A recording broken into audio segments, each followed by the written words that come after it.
It's so moving. It's hard to watch all of it, but we have to honor him and his family, because that's all I can think about. And I think that's all anybody can think about when they think of this right now, is those 3 little girls.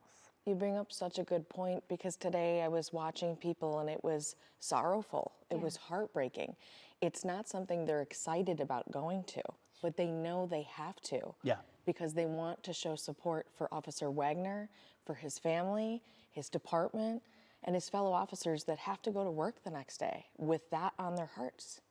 It was so powerful. I was able to attend that memorial, and just the sign of solidarity and strength and love in that community was so palpable. Over 2,000 people filled up Rocket Arena. But the one story that really stood out to me, the pastor at Officer Wagner's church told this story. It happened just earlier this month, July 2025.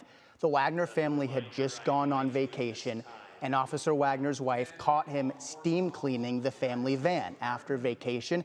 It needed a little bit of work, and she looked at him and said, "You take such good care of me." And he told her, "I'll take care of you for the rest of my life." And he was killed less than a week later. And I think it goes to show what a doting, loving husband and father and man he was.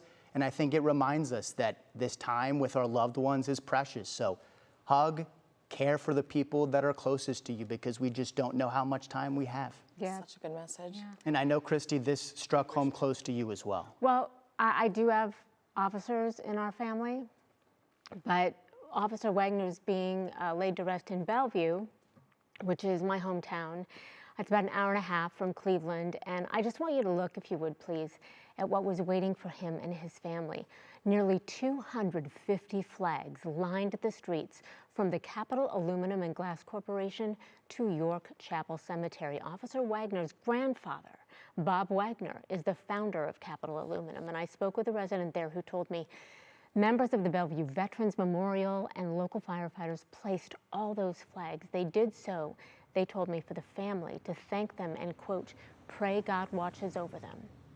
They said it was also to honor law enforcement personnel who put their lives on the line daily. And then I believe, I thought we had some video there of some of the officers, the firefighters actually, from Bellevue and from Clyde, Ohio, who were there for the procession as it came through.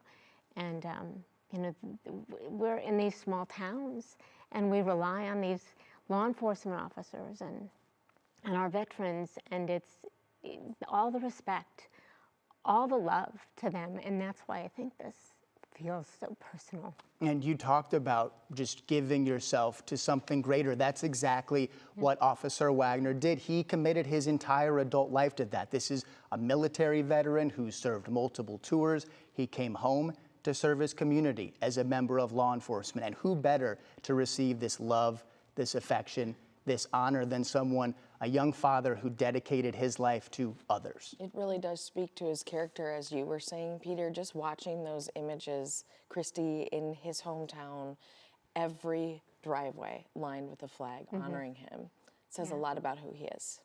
Absolutely, and thank you to all of the people that made that happen, all the people that came out. I can't imagine how that is in some way healing to this family. And Yes. I just keep thinking of those little girls and his wife, but they will have all the support.